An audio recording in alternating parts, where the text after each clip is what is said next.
Hello, VC. Music is my drug, and the Beatles are my dealers.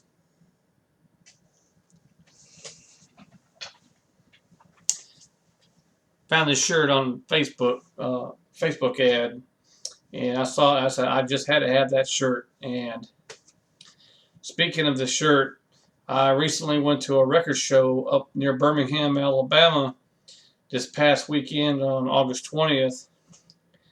And walking through the record show, I wore this shirt, and I got just a lot of compliments and comments about it everywhere I went. I just got where I got tired of hearing it, but I'm excited that everybody noticed.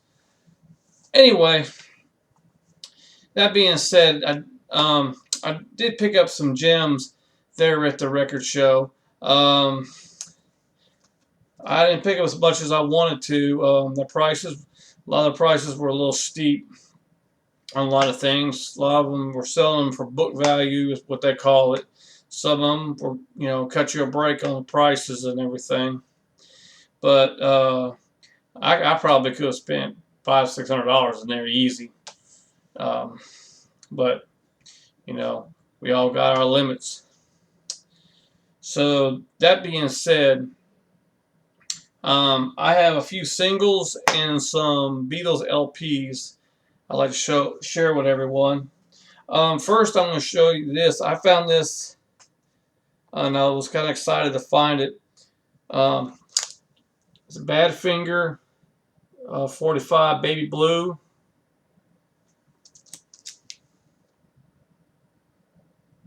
It's a U.S. pressing. Let's see if I can get it out. Yeah. And she's on the Apple label. And the B side is Flying. Okay, this is the only non-Beatle thing I picked up. I know y'all thinking, yeah, we kind of figured that, but I was looking for more Badfinger, but I wasn't able to come up with really anything else that I didn't already have. So, okay, I have an original picture sleeve with the original record of the Beatles' "I Feel Fine, She's a Woman."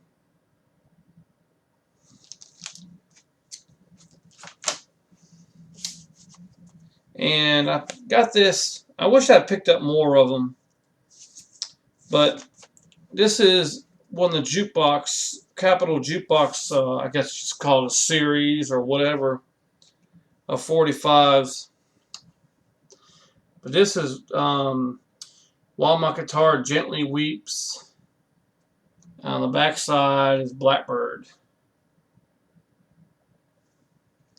There's one guy had a number of these, but I only just picked up the one.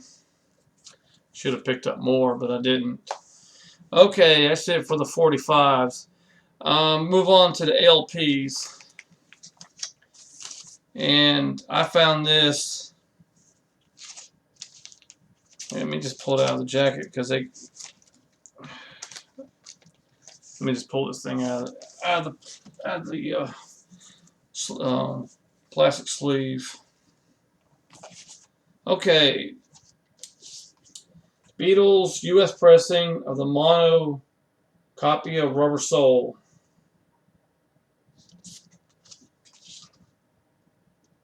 It's the original first pressing.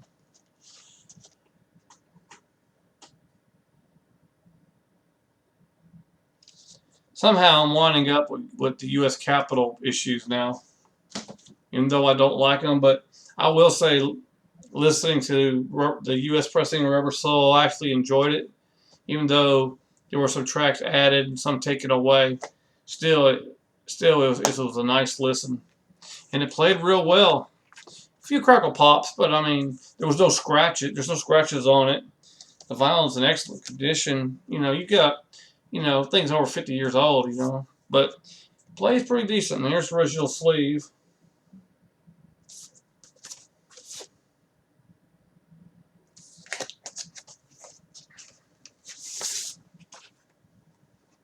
And Label, mono. As you can see, there are no scratches. And I played this and I didn't have too many problems. It played real well. I'm really happy with it. The guy told me that sold it to me that it was in really decent shape. Okay. I got this one from a guy, and it is Abbey Road audiophile.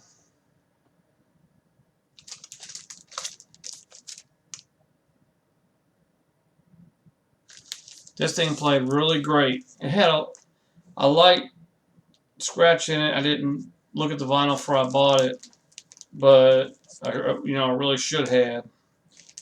But when I got it home, I noticed it, and I said, well, I'm going to shot myself in the foot if this thing skips or pops real bad or crackles real bad when it goes around, makes a revolution. But I cleaned it, and ironically, the needle never even seen it, so it must have been deep. It must have been a little cosmetic.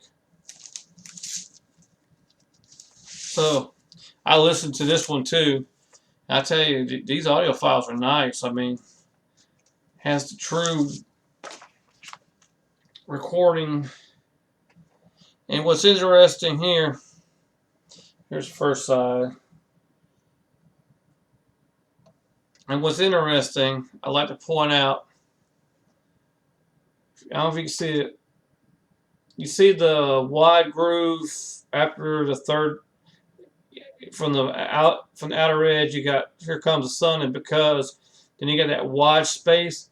That's the medley from You Never Give Me Your Money all the way to end of the medley. I think it was Paul and Theme Pam. Or yeah, when they cut this record, they made that all one track instead of multiple tracks, like on the original pressing.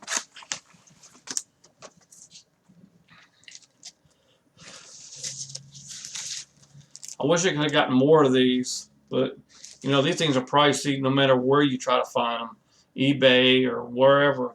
Those things are still pricey. Okay, I'm gonna save this one for last because I did not get that at the show. I found this. Finally, I found a mono copy of the Beatles 65.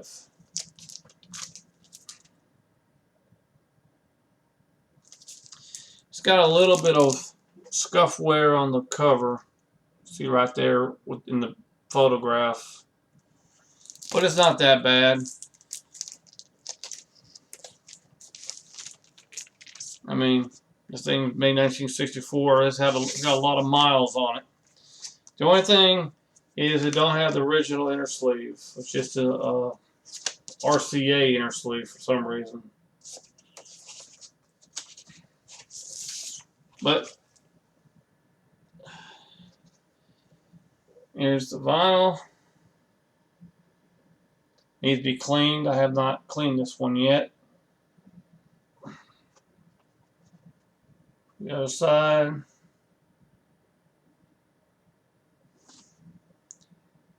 Ain't no scratches on it. No any kind of blemishes outside that white stuff, which, like I said, I got to clean the record. But nothing here that's going to cause me a problem at playback.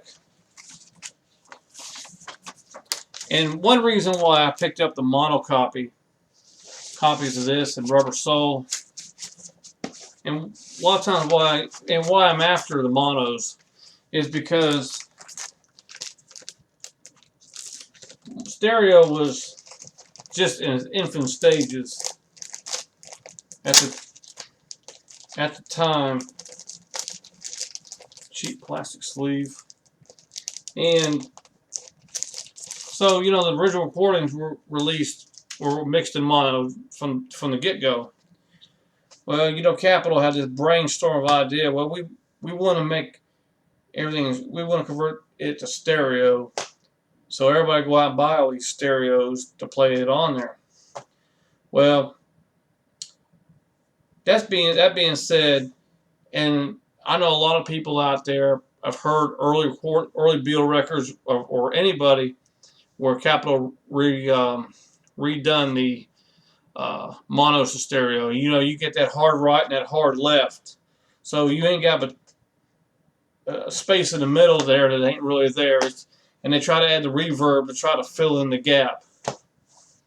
So the monos are the way to go on the early Beatles stuff, you know, until stereo got to where it was perfected, and that was probably, I don't know, 66, 67, where the stereo was a true stereo, not a fake stereo. So that's why I grabbed all the mono stuff, because it's so much more enjoyable to listen to instead of having vocals over here and instruments over here. It's just, you know, to me, it's just, you know, it's kind of annoying to me. All right, I got just a few more here. I got this. This is a collection of Beatles Oldies. This is a Uruguay pressing.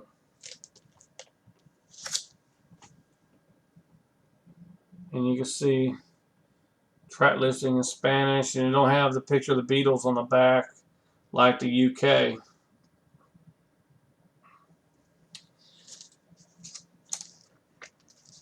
And the sleeve is not cardboard, you know, like normal records. It's more or less paper, as you may expect. And here's the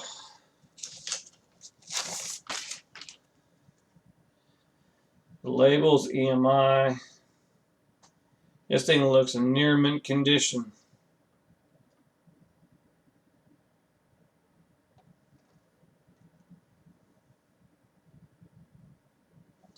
This is a 1976 issue of this album.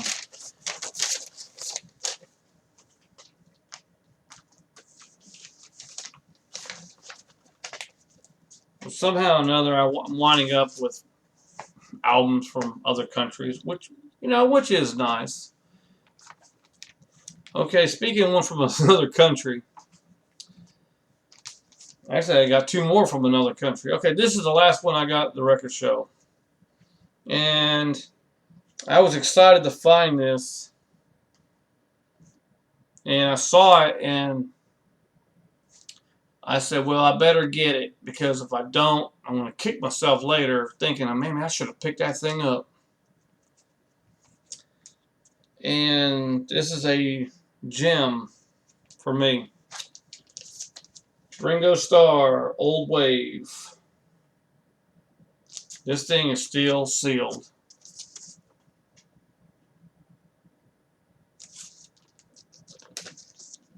In the shrink.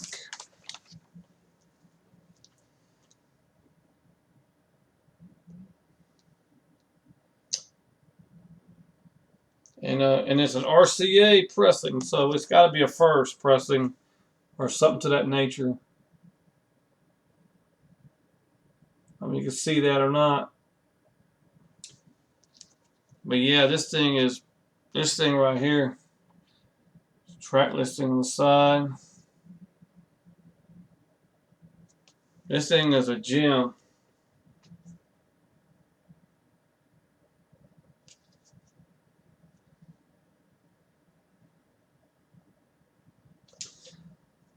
My wife saw a picture of Ringo on here. She said, "Boy, is he young?" I said, "Yeah." I said, it's an old picture of Ringo. This is 1983, but Ringo just put an old picture of himself on the cover. But yeah, I was excited to find this. I don't know if I want to open it.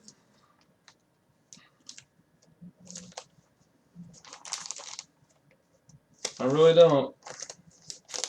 What do y'all think? Do you think I should just split the edge and get the album. I mean, after all, albums are meant to be played, not to put on a shelf, hung on the wall, you know.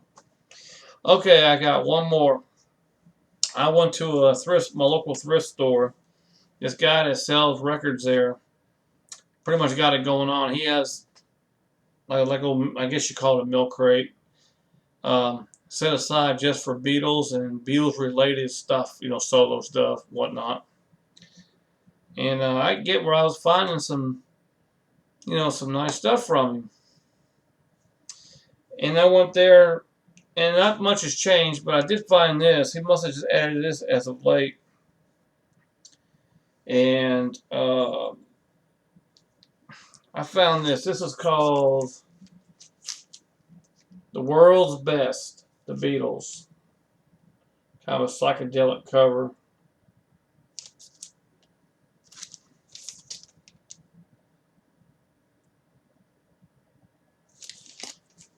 I don't know what year this was released in. It's a German pressing. And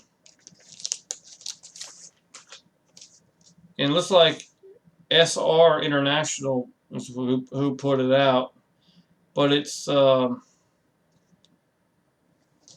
German.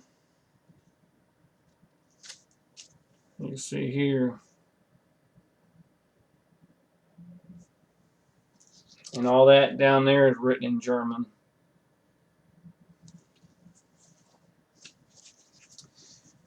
Here's the song list, the listing of the songs on it.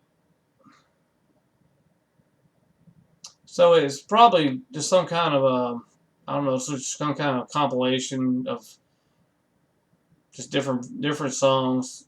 I wouldn't say greatest hits, just basically a bunch of songs thrown together.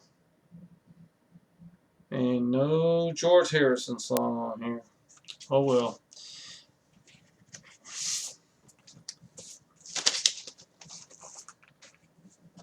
Here's the label.